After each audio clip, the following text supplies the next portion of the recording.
Commençons cette vidéo par un avertissement. Avertissement, le contenu de cette vidéo est un contenu pour un public, est du contenu pour un public averti. Donc, puis il va être marqué dans le titre. Voyons, j'articule donc bien mal. Je pense que je suis stressé de la faire, celle-là. On va dire que je suis vraiment stressé. Je vais juste ajuster ma caméra. Le contenu de cette vidéo-là va être très explicite et très explicatif de ce que c'est la toxicomanie. Je suis un ancien toxicomane. Ça fait 1 an et demi que je suis rétabli. Ça va ultra mieux dans ma vie depuis que j'ai arrêté. Puis cette vidéo-là, je la fais pour transmettre un message de paix puis de non-solitude. Je le sais c'est quoi passer par là. Je sais c'est quoi tu traverses, mon cher ami. Et que moi, tu n'es pas seul. Il y a des gens comme toi sur cette planète qui vivent exactement la même chose ou qui ont déjà vécu la même chose. Et c'est possible de s'en sortir avec de l'aide ou en s'en sortant soi-même. Moi, j'ai réussi seul, mais j'ai fait 3 thérapies avant de progresser dans ma vie puis finir par m'en sortir. Fait que je tiens à vous avertir, ça va être probablement très explicite. Puis ça va probablement se passer en 2 parties. Première partie, on va parler de certaines choses. Puis deuxième partie, on va parler d'autres choses.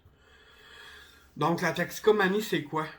La toxicomanie, c'est être accro à une drogue. Quelconque, ça peut être les médicaments, ça peut être la cocaïne, ça peut être l'héroïne, ça peut être le crack, ça peut être plein de choses. Toutes les drogues confondues. Même les médicaments. Quand ça devient une consommation excessive,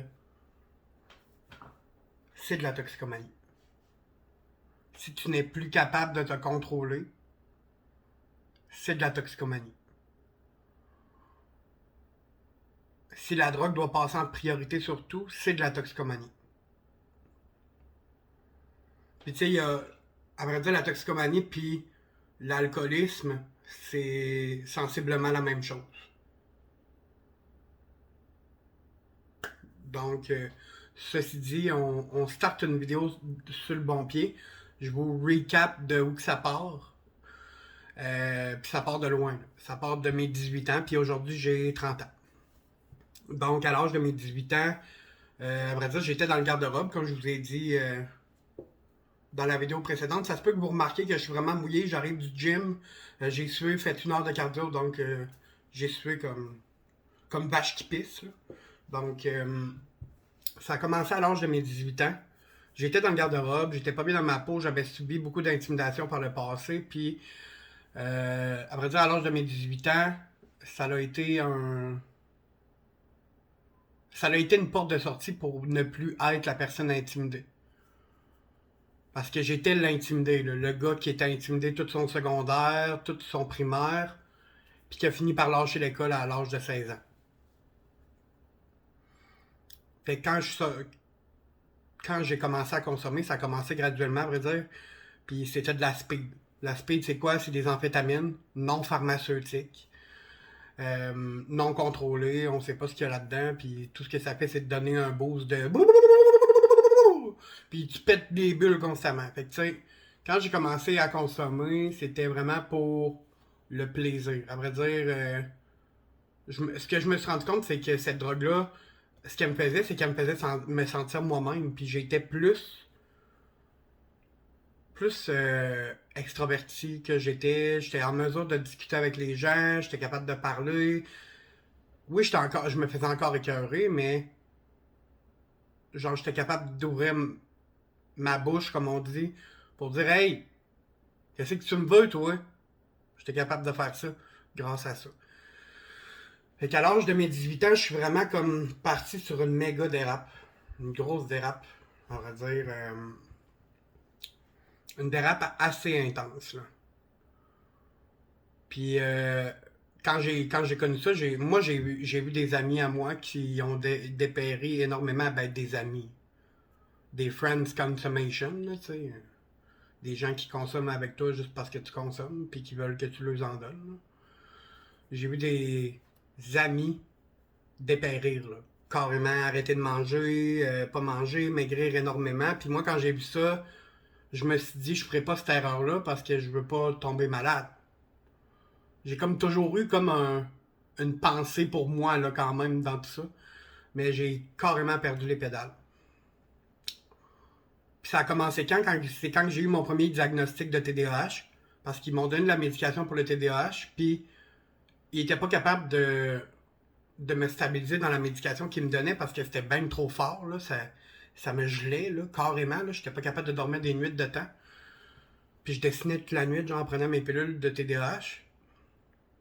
Fait qu'ils ont jamais réussi vraiment à trouver un médicament qui fonctionnait pour moi. Puis j'ai découvert l'aspect, l'amphétamine. Puis ça a été la débandade. À partir de mes 18 ans, ça a été la débandade. Euh...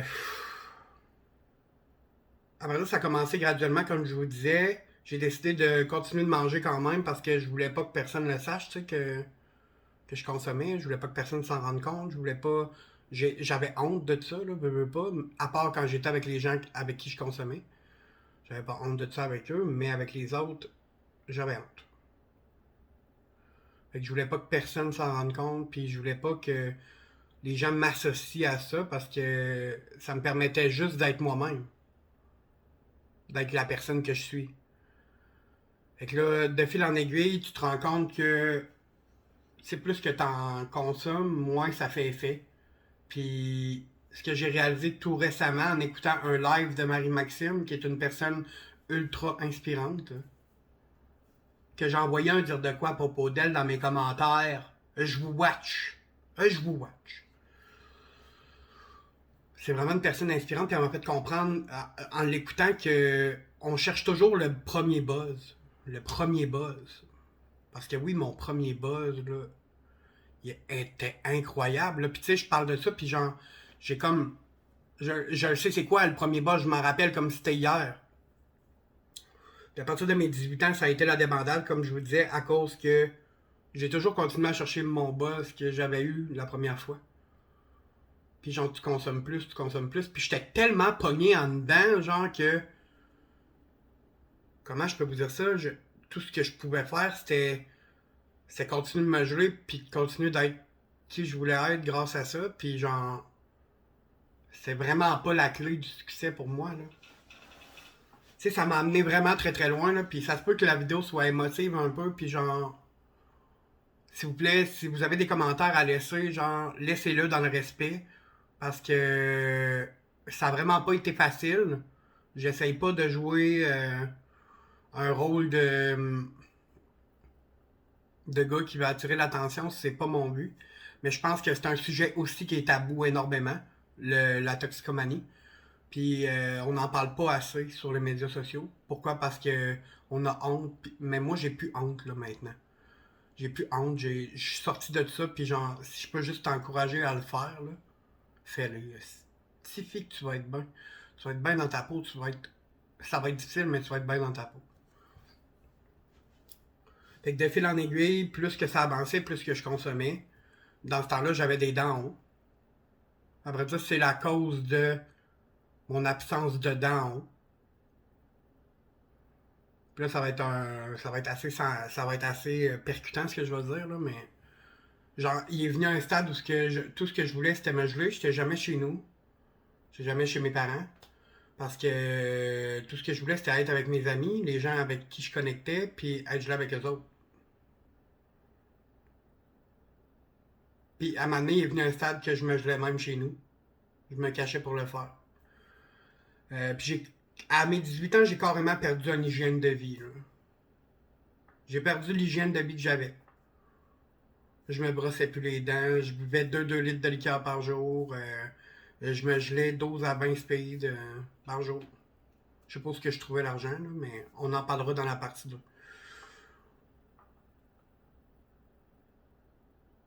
Puis tu sais, il est venu à un stade où je perdais mon hygiène de vie carrément, là, je ne me lavais pas.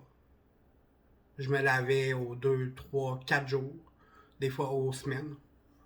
Parce que je m'en foutais de pas être. Je m'en foutais, là. Puis je puais pas, là. Je suis pas quelqu'un qui pue de nature, là. Tu sais, je me mets du déo, je me parfume. Tu sais, ça paraissait pas, mais. Tu sais, je me brossais plus les dents, je faisais plus attention à moi, je buvais 2 litres de liqueur par jour. J'étais tellement coincé, là, si vous saviez, là, j'étais tellement coincé en dedans. Puis ça, c'est juste à partir de 21 ans là, que je suis sorti du garde-robe. Là. À vrai dire, ça l'a dépéri énormément rapidement. 12 à 20 speed par jour, c'est assez violent. Puis à la fin, ça me faisait plus rien, ça me faisait juste psychoser. Là. C'est carrément juste ça que ça me faisait faire. Puis il est venu un stade où j'ai plus le choix. J'ai plus le choix d'arrêter pour un temps. Parce que j'ai fait une gingivite assez sévère. Là. J'ai mes dents cassées. Carrément. Là. J'ai eu une dent en avant, là, elle qui était là. Elle a fractionné dent gencive en diagonale, puis c'est tombé. Parce que je me brossais plus les dents, je faisais plus attention à moi. Je mangeais soit juste de la junk, ou genre je mangeais des choses fast, là. C'est rapide. Puis c'est là comme que le déclencheur a commencé. J'ai fait une grosse infection buccale, incontrôlée, là. J'ai pas été voir tout de suite le médecin. À vrai dire, j'ai appelé ma mère en panique cette journée-là. J'ai dit, sérieux, j'ai une dent qui a cassé dans ma bouche. Qu'est-ce que je fais? Elle a dit, ben, on va aller voir le dentiste demain. Quand je suis arrivé chez le dentiste, il m'a dit, Monsieur Grégoire, vous avez une pas pire infection. Une pas pire, là. C'était de la solide, là. De la corsée, là. Ils m'ont donné la médication, je suis retourné 7 jours là-dessus. J'ai continué à prendre ma médication puis à me geler en même temps. Parce que c'est tout ce que je savais faire, là. Pour pouvoir être capable de vivre puis de continuer, là. Puis je travaillais à travers tout ça, là. J'étais pas encore coiffeur, puis j'étais pas encore été à l'école, là. À vrai dire, je pense que j'étais dans le processus de l'école, là. À vrai dire, des fois, mes souvenirs sont flous, là, à cause que je l'ai tellement buzzé que, genre, je me souviens pas de tout. Mais non, oui, c'est vrai, excusez. J'ai commencé l'école à travers tout ça, là. Parce que je voulais vraiment devenir un coiffeur, puis c'était ma passion, là. Genre, je parlais tout le temps de ça avec les filles avec qui je me tenais, puis genre, on parlait tout le temps de ça, je les coiffais déjà, là. Je faisais des tresses, là, puis je faisais des tresses à mes gardiennes quand j'étais bébé, là, quand j'étais jeune, là. Fait que, tu sais, ils m'ont déclaré comme que j'avais une grosse infection buccale, puis l'option qui s'ouvrait à moi, c'était soit de payer un prix de malade mental ou d'arracher complètement le haut. C'est l'option qui s'offrait à moi. Puis j'avais pas d'argent parce que tout ce que je savais faire, c'était me geler. Fait que, tu sais, genre, penses-tu vraiment que j'ai mis de l'argent de côté, là? Pense-y 30 secondes, là. Pas pantoute. On va dire, m'en foutais, là. Totalement. Puis je vais toujours me rappeler ce moment-là parce que, puis là, je vais vous le compter, puis la vidéo va s'arrêter là, puis on va terminer avec une partie 2. Parce que sinon, je veux pas que la vidéo dure 20 minutes, 45 minutes, là, à vrai dire. Fait que, ils m'ont donné de la médication, je suis retourné chez nous. J'ai pris ma médication contre l'infection, mais j'ai continué à me geler. L'infection n'était pas partie.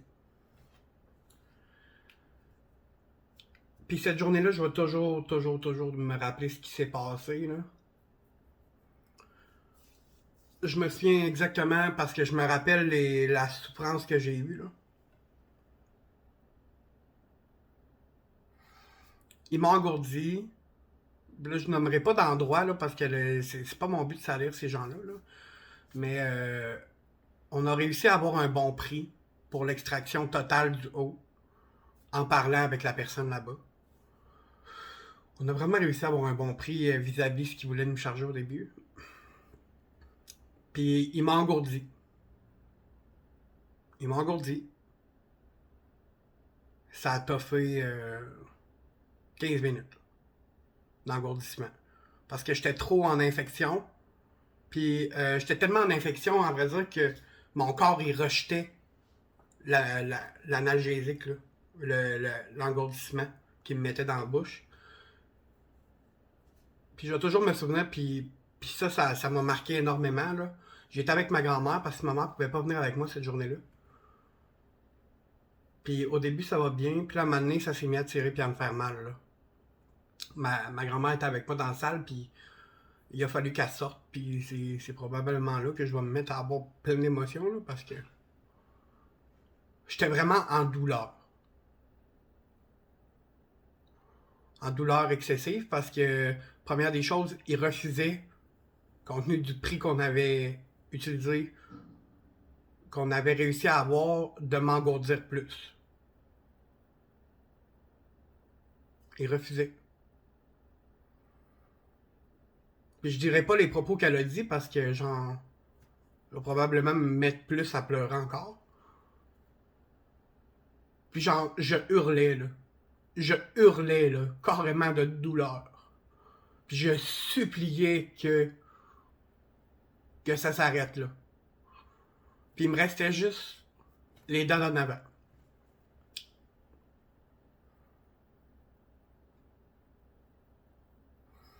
Puis je vais toujours me souvenir probablement que l'assistante dentaire qui était avec la dentiste, elle va toujours se souvenir de moi, là. Parce que probablement que j'y ai fait un bleu, là. J'y ai pris le bras, je l'ai agrippé, là. J'ai dit là, excusez, ça va être vulgaire. J'ai dit carrément ça comme ça. J'ai dit là, puis je l'ai agrippé, j'ai dit là, tabarnak, là, t'arraches, là. Je suis plus capable d'endurer, là. Je suis plus capable, là, ça fait trop mal, là. Il en reste 4, là. Fait que là, si dans les 5 prochaines minutes t'as pas fini, je pète un plomb, genre, je pète un câble. Je, je m'en allais carrément m'évanouir de douleur, puis genre, eux autres, ils refusaient de m'engourdir plus parce qu'ils disaient ça sert à rien, t'engourdiras pas plus. Puis je hurlais, là, de...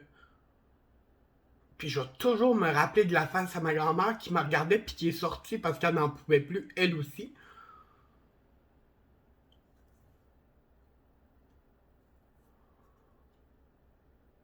Vraiment, là.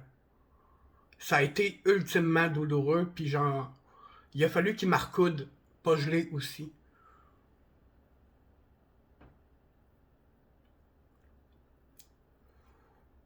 Ça a été, là, ça a été une partie du déclencheur.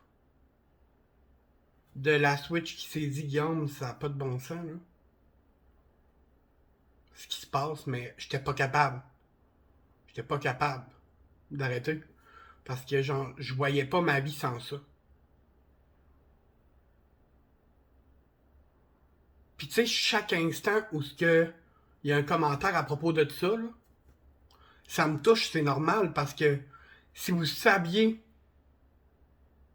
la douleur que j'ai eue, vous comprendriez. Je criais de toutes mes forces pour que ça s'arrête, genre. Puis genre, j'aurais jamais fait du mal à quelqu'un, mais c'est probablement que l'assistante dentaire, elle a eu un bleu pendant une semaine.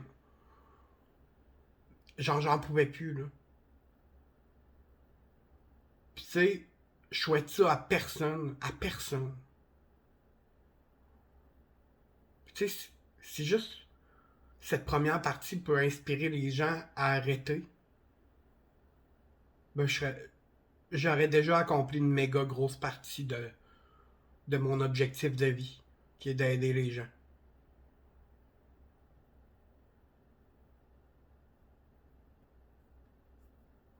C'est une corde sensible pour moi, puis c'est tout à fait normal, là. C'est tout à fait normal parce que qui voudrait pas avoir un beau sourire?